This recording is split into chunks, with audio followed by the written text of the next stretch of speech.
An illegal immigrant is now facing a $1.8 million fine issued to her by the Department of Homeland Security. Mayor Mamdani has been awarded Realtor of the Year by both Texas and Florida states. And Hakeem Jeffrey's latest language is threatening to cause even more violence amongst the American people, not to mention the despicable thing he said about the Supreme Court of the United States. Well, as President Trump's mass deportations roll on, his administration is also levying some pretty big fines against undocumented immigrants. One woman says hers was more than $1.8 million. NBC7's Shelby Bremer has her story. It can often take years for people to adjust their immigration status through legal pathways. And as they wait, the Trump administration has started issuing heavy fines. So one woman in the green card process went to check her mail and found a massive bill. No criminal record, no issues. She's just been trying to get this fixed for a long time. Well, William Menard, immigration attorney, a criminal record starts when you commit a crime. And crossing the border legally is a misdemeanor, which is a crime. That's how immigration attorney William Menard describes his client, who came to the U.S. from Mexico decades ago when she was about 13 years old. She's so terrified right now, she doesn't want to show her face. She's undocumented, but told us for years she had no idea the government had ordered her to leave. When she found out in 2013, she started the process to fix her status with a family full of American citizens. Well, that truly sucks, and I get it. She came here with her family and crossed illegally, but the law is a law, and it's on the books for a reason, and it does have to be enforced. I mean, why do you think President Trump and the Department of Homeland Security are issuing these fines? Because the Biden administration let in so many illegal immigrants, we don't know who's in here, and we essentially need to get everyone out who's here legally so that they can come through here legally, so that we can keep the law upheld and show everybody that this country does have laws and people can't just bypass them to get in because they're looking for a better life. Everybody has to earn it. And on the matter of the Biden administration and the Democrats, we all know they're for flooding the country with illegals because the illegals will get free stuff from the Democrats and be quote unquote bribed to vote for them, which will keep the Democrats in power, which is what it's all been about. And if the Democrats get back in power, we all know that they're just going to open the floodgates for illegals to come to the country. Hell, they're probably even going to pay them to come in. She's been checking in with ICE as she waits for her case to make its way through the backlogged system. But on Friday, she got this in the mail, a 7-figure fine from ICE. The Department of Homeland Security last year changed its rules to make it easier to find people who are out of status and to increase the amount, up to nearly $1,000 for each day in the U.S. past a removal order. I was asking myself why this is happening to me when you're trying to do the right thing. She's not alone. A DHS spokesperson said from when President Trump took office through mid-March of this year, ICE has issued about 65,000 of these fines, totaling more than $36 billion.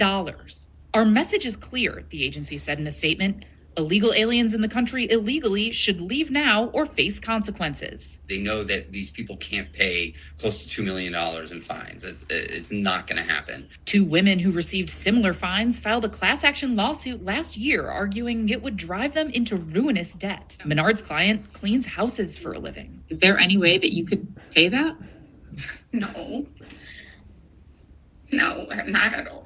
She says the U.S. is the only home she's ever known, but she thinks she understands why she got this notice. I think just to scare people and to just push them to deport themselves. They want us to leave. Now, I would argue that it's not really just to get people to leave. It's to get people to not cut in line. It's to get people to come in through the legal way. If people come in through the legal way, we can do background checks. We can know who they are, right? We can keep an eye. It's about keeping our country safe. It's about keeping our laws intact and respected.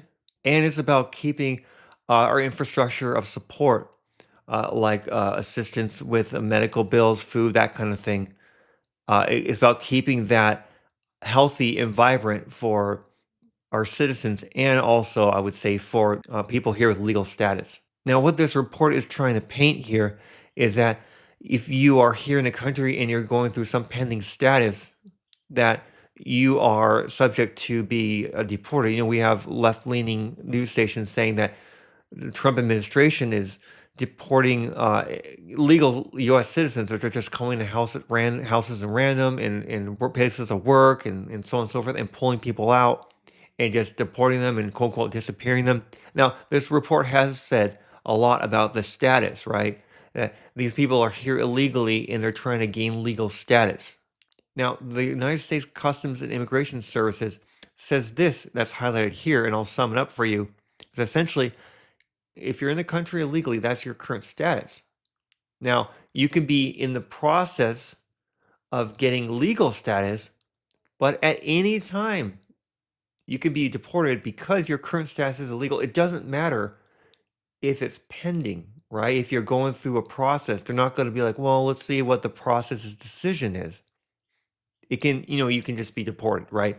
And that's what's happening to these people. This post is saying that we got to bankrupt them, we got to make it impossible for them to stay. And the reason why I highlight this is I really wouldn't say bankrupt them, but illegal immigrants that come into the country, I would make it near impossible for it to be that they could survive coming in here. No food or medical assistance. These funds should be for people who are American citizens or people that are here with legal statuses, right? We need to also make it so that there's no press two for Spanish or that kind of thing. Things should be in English and you should know the language so that you can get by, right? So that you can, get what you need day to day, you can communicate, you can get things done, right? And of course, there's other things that we could do to where when people come here that have some kind of a identifier or something, kind of like, with IDs, where, you really can't find work here if you're here illegally or if people are hiring illegals that the companies are fine or even prevented from doing business. And I know that sounds very, very harsh and whatnot, but it's the way of ensuring that people can come through here into the country illegally. We don't want to incentivize illegals to come in here and essentially open the floodgates like we know what would happen if the Democrats got power, as I mentioned. I'd like to hear what your opinions are. Private equity giant Apollo Global Management, headquartered in Manhattan, has decided to open a second headquarters either in, you guessed it, Florida or Texas. Sound familiar? Well, it should, because this comes right after Citadel's Ken Griffin blasted Mayor Mamdani over his push for a new luxury property tax in New York City. Griffin says his firm will now expand more aggressively in Miami. Shocking. Executives are increasingly worried that the mayor is anti-wealth, anti-business. That's his agenda, and it's turning the financial capital of the world into a hostile place to invest, hire, grow, live. It's a war on success. Exactly. Financially illiterate communists like Mayor Mamdani think that because billionaires have more, they should pay more. But that's the thing, they do pay more. And when they leave, they take all that extra money with them. They pay more by setting up companies in the area and living in the area with their employees are also living in the area, and they all go out and they spend, which creates more tax revenue. But when they go away, they take all the jobs and all that extra tax revenue with them to other states that will treat them better. And that's exactly what's happening here. Can imagine. And so you push those people out, Brian. Imagine this scenario. And what? You're going to bring more people in that don't contribute as much in tax revenue, but are taking more, which is going to strain the system. So how does this math work? Well, it doesn't work. Right. Of course, Marxist math doesn't work. Math doesn't exist in Marxism. It's very convenient for Marxists to not have to do math. Exactly. The more people that come into the city that need these social services, the more money that needs to be put into these social services to help them, right? And that money comes from tax dollars. So when there's less people and companies to provide those tax dollars, everything else goes up. And people suffer. The very people suffer that Mamdani is saying he's going to give the free stuff to. So he's setting all these people up to fall and to fail. And he's teaching them that the billionaires are the bad guys, but the billionaires are the ones keeping the safety net intact. so that these people that Mamdani is promising things to get what he's promised to them. And speaking of promises, Mamdani is already showing that his promises are failing, and some of his constituents are getting pretty pissed. Check this out. You're saying if we don't tax the rich, then I got to increase property taxes. We are not a pawn in Southeast Queens. We are not part of your negotiation tactics. Zoran Mamdani, you are out your goddamn mind. A lot of people are feeling buyer's remorse from their choice in Zoran Mamdani, now seeing that his instituting of communist policies isn't just a magic wand to give them free this, free that all these free things seemingly come with a cost, and that cost is unfortunately going to have to be brunt by them, the middle class, the homeowners. Zoran Mamdani has threatened to raise property taxes, therefore raising costs across the board for people who by and large voted him in. It's not a good situation for these folks who are now seeing that they've been had by Zoran Mamdani, the commie, the Ugandan snake oil salesman who promised the world and delivered nothing but higher cost, higher taxes on the very people who brought him in. Sucks to suck, dude, but you voted for this. That's the thing, right? He's promising all this stuff. He needs to keep doing it. More people come in. They need more tax dollars. But the tax dollars that they're used to getting from the rich, the ones who pay all this money, now they're gone. And so what's going to happen? They move down a peg, right? They move down a tier to the upper middle class, and then the middle class, and then the ones who are the most populous, which tends to be the lower class or the working class, right? And then they start taxing those. So all this free stuff actually gets paid for by the people who have been promised to receive it. But hey, Mamdani is doing a great job for other states. That leaves us with the fact that we went to Miami and revised our building plan to make it a bigger office building. You're bailing? So what do we do with 350 is still a point of discussion internally. But what is no longer a point of discussion is that Miami is now, when we moved from Chicago, there was a debate between New York and Miami. It's unquestionably true that we made the right choice. I'll leave it at that. It's unquestionably true that we made the right choice. And now what the mayor of New York has made clear to my partners, and principally my New York partners, is that we need to double down on our bet in Miami, because we want to be in a state that embraces business, that embraces education, that embraces personal freedom and liberty, and that embraces people having an opportunity to live the American dream. Now let this sink in, ladies and gentlemen. The top 1% of New Yorkers pay 40% of the total income taxes, okay? And Mamdani and others are waving goodbye to them and saying, hey, see you, we don't need you. But when it comes to it, like Kathy Hochul, Mamdani is going to have to find a way to not look like a hypocrite to his constituents and also try to coax them back in.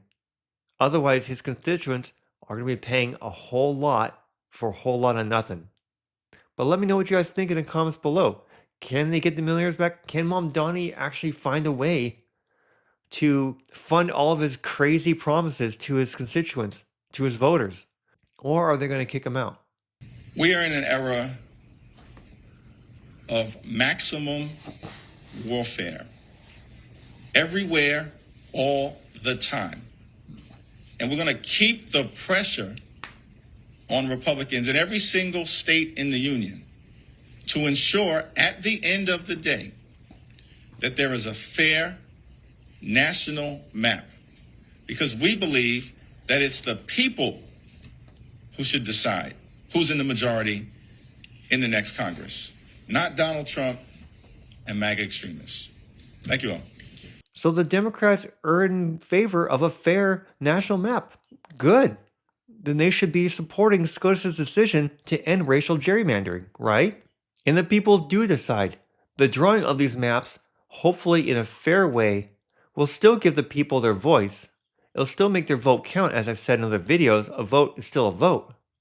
Hopefully the people educate themselves and elect people who can work in their best value and best interest for them and the community. Notice that Walmart Obama here uses insightful language like warfare and extremists, and also saying that it's not the people, but it will be Donald Trump himself who decides who's next in Congress. Now you gotta watch here how Hakeem Jeffries reacts to the White House calling him out on his use of extremist language. I have a whole host of examples that we can share with you after. It is pages and pages of major Democrat Party elected officials saying, such as Rep. Hakeem Jeffries just this month said, "We are in an era of maximum warfare everywhere all the time." House Minority Leader Hakeem Jeffries defending his comments after being called out by the White House, as you just heard from Caroline Leavitt. Watch this. The notion that any of us are concerned with so-called criticism from these phony Republicans as it relates to anything that has been said, certainly as it relates to the comment related to maximum warfare everywhere, all the time, in connection with the redistricting battle that Republicans launched. I stand by it. You can continue to criticize me for it. I don't give a damn about your criticism. Now, President Trump is calling for Hakeem Jeffries here to be fired, not because of his hateful rhetoric, but because of what he said here about the Supreme Court. Hakeem Jeffries, a low IQ individual, said our Supreme Court is illegitimate. In the new Congress, we're going to have to do something about this Supreme Court, and let me be very clear. Everything is on the table. Everything to deal with this corrupt MAGA majority that is issuing political opinions that are designed to bolster the prospects of the Republican Party, and we will not allow them to succeed. Heard my dogs there in the background. They agree. Leader Jeffries, thanks as always. Appreciate you. Thanks, bud. So when SCOTUS exercises their duties, and the democratic process, by the way, of voting down a racially gerrymandered map that is outdated in today's day and age, by the way, they're considered illegitimate just because Hakeem Jeffries didn't get what he wanted?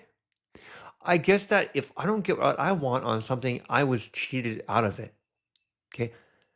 These are people who are here are calling the democratic process illegitimate, yet they cry foul at every chance they can get, and even hold a candlelight vigil to remember when the democratic process was interrupted on January 6, 2021.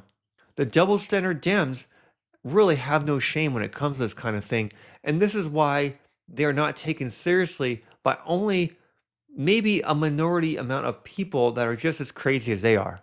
And this is where it gets really problematic. When you say that something is cheating or illegitimate or rigged, particularly against the American people or minorities, or it's racially fueled, so on and so forth, like the Democrats love to do, it radicalizes people. Because then you have the mouthpiece of the Democratic Party, these leftist media news outlets. What they do is they echo this sentiment, and people get it in their heads that they have to do something to stop it. Otherwise, they're going to be locked away, that the country's going to have no rights, and so on and so forth. It's going to be like 1930s Germany all over again. Joining me now, former federal prosecutor and former DHS Deputy Assistant Secretary Jonathan Fahey. Jonathan, good morning. Good morning. I want to ask you about this rhetoric that we're seeing, and also maybe the radicalization of this individual, Cole Allen. You know, going through his background, he was highly educated. He went to Caltech, mechanical engineer. He created a video game. Is the rhetoric that we're hearing from the left one of the reasons why you're seeing more and more radicalization in these online groups that would lead to someone trying to assassinate the president? Yeah, it would be hard to argue that it's not, because this rhetoric has become so extreme from the Democratic Party. It's really, they've become the party of just hate and division. And you look at it, it doesn't even just extend to Donald Trump. They've attacked his supporters and people that work in the administration, calling them Nazis and fascists. And it's just a matter of routine. So it doesn't surprise me that somebody would take this to a level that would seem consistent with the rhetoric, because if they equate Donald Trump and his supporters to Nazis, it dehumanizes him to the point that it legitimizes violence. So the Democrats should take some responsibility. But I think Hakeem Jeffries, is not backing down, and they've realized that this is their only thing they have now, because they've lost a lot of these policy arguments. So everything has been reduced to just sort of this name calling, this extreme rhetoric, because they believe it's the most effective thing for them politically, which is just shameful, because it puts not just President Trump in danger, but everyone around him in danger. And an event like this should be just a fun event, and it was shaping up to be a fun event. And instead, people now have to be worried, are they going to be attacked? Are they going to be killed by just going to an event? It's really shameful, and the Democrats' reaction to it is hard to believe that, other than John Fetterman, no one really seems to be willing to take a step back on the rhetoric. It's exactly what he said. The Democrats are desperate. They're essentially a cornered animal, and when an animal's cornered and they have nowhere to go, they're going to lash out. They're going to attack with everything they've got. And the Democrats, all they have really is racism, orange man bad, Nazi Germany, Hitler, fascist, fascist, fascist, no kings, no kings, no kings. And it's not working. They keep losing in the polls. They're losing the redistricting battle. They're losing everything. And it's only a matter of time before the party collapses. That is, unless they start looking at the best interests of the American people instead of just trying to stay in power. But I'm interested to know what you guys think. Do you think the Democrats are going to essentially collapse as a party as we know it? Do you think they're going to turn themselves around and start using common sense for a change? Do you think the hateful rhetoric is going to come down, or is it going to heat up a lot more? I look forward to hearing from you, and thanks for watching.